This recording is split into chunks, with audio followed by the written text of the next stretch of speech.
Hi everyone, this is just a brief update on the Chancellor's statement earlier today on the summer 2020 economic provision for the future. The first important announcement was made in relation to the job retention scheme, which will definitely close as of the 31st of October.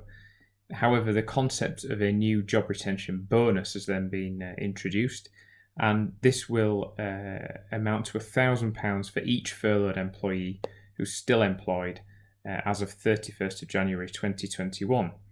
That will apply to workers who have been paid at least the lower earnings limit for national insurance purposes in the period between the scheme ending and January next year. That's currently £520 a week. Now, there is a question mark about whether this will apply to every single employee who's previously been furloughed and who remains employed on the 31st of January. For example, if someone was furloughed for 3 weeks only in April and has since returned for a number of months, will they be entitled?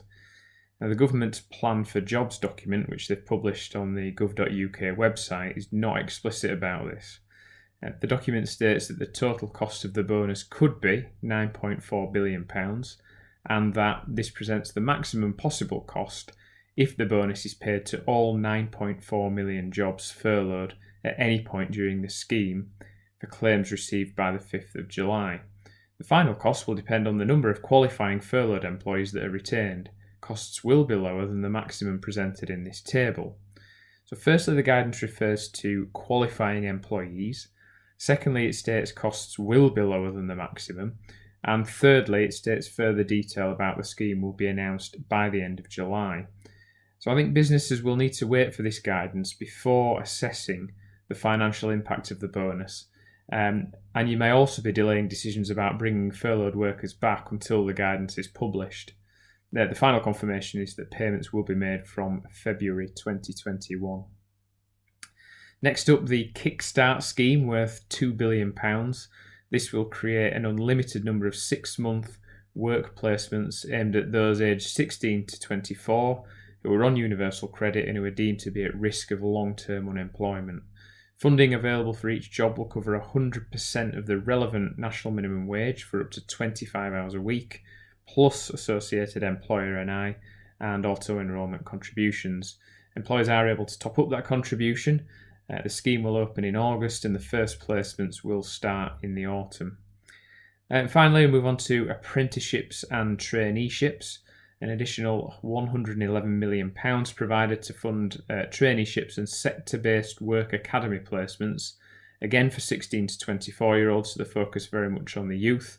How that ties in with the Equality Act and age discrimination, I don't know. The government will fund employers who provide trainees with work experience at a rate of £1,000 per trainee. For new apprentices who are hired, for those under the age of 25, a payment of £2,000 will be offered. That reduces to £1,500 for any apprentice hired who is aged 25 and over, and that will run between the 1st of August and the 31st of January 2021. These payments are in addition to the £1,000 payment that the government already provides for new 16 to 18-year-old apprentices. Finally, this will be covered in greater detail in a webinar which we're running next week. That will be 2 p.m. on the 16th of July. That's in conjunction with Hayes Recruitment, and my colleague Sam Pawson will be presenting as well. I've set out in the blurb accompanying this video how to register for that event, so hopefully see you there at the webinar. Thank you.